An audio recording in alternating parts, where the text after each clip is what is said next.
वंदे मातरम। आप सबने न्यूज़ में देखा होगा, समाचार पत्रों में पढ़ा होगा।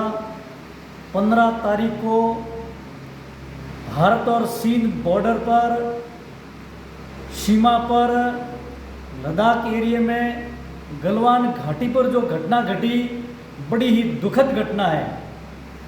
ये 58 साल बाद में चीन ने बहुत बड़ी गद्दारी की है हमारे साथ, और हमारे उसमें संघर्ष में 20 सेना के जवान शहीद हो गए। हम पूरे देशवासी, हम सब उनको भावभीनी श्रद्धांजलि अर्पित करते हैं कि भारत माता के लाडले, भारत माता की रक्षा के लिए उन्होंने प्राणों की आहुति दिए।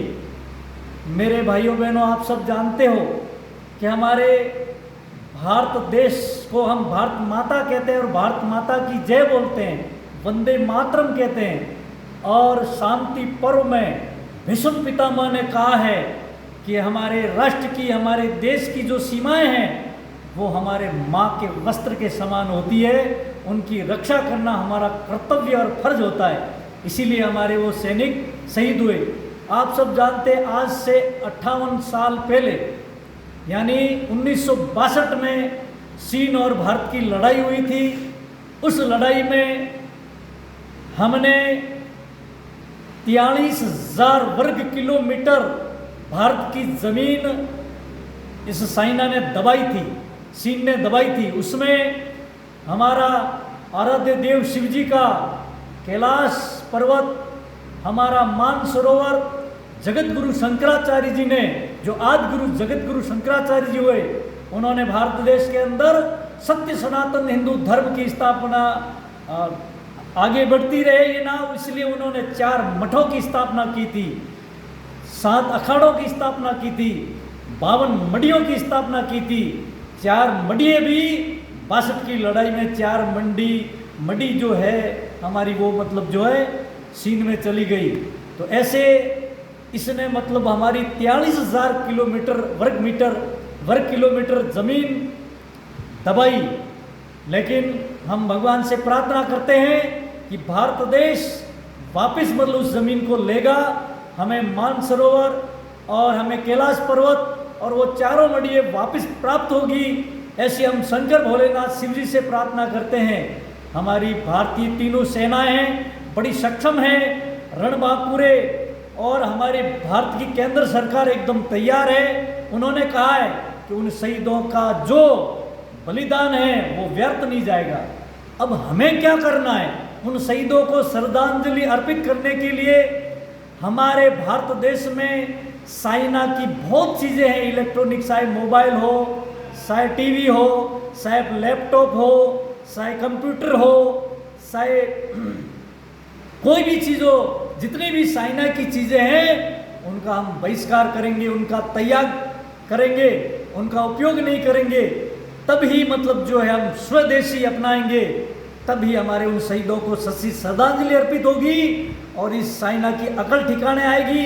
केंद्र सरकार, तीनों सेनाएं तो अपना काम कर ही रही है, लेकिन हमारे एक आम नागरिक का ये फर्ज होता है कि हम भी मतलब ये चाइना की जितनी चीज़ें हैं ना वो सब बंद कर दे, क्योंकि ये भारत में इतनी चीज़ें भेजता है, इलेक्ट्रॉनिक सामान हो, कई प्रकार का सामान, वो हमारे पूरे घर में, हमारे बाथरूम में, हर जगह मतलब इसका सामान है।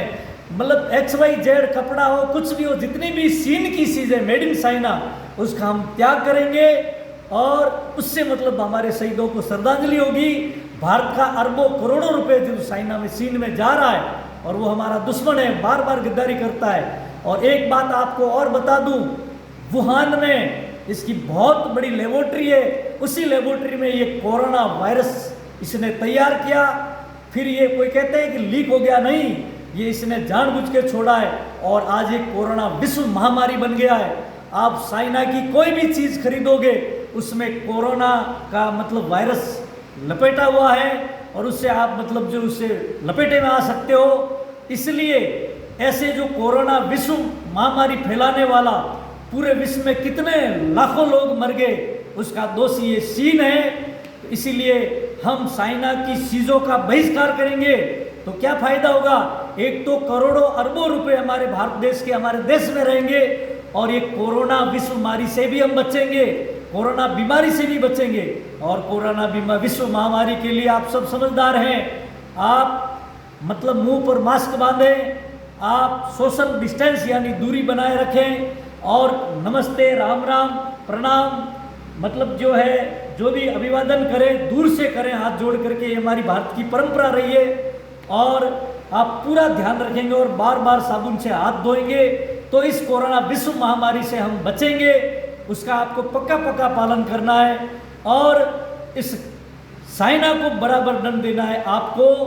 मैं भी आज से ये संकल्प लेता हूं कि मैं साइना की कोई भी चीज नहीं खरीदूंगा और आप भी ऐसा संकल्प लेंगे तो हमारे 20 शहीद जो भारत माता की रक्षा करते हुए शहीद हुए हैं उनको सच्ची श्रद्धांजलि होंगी।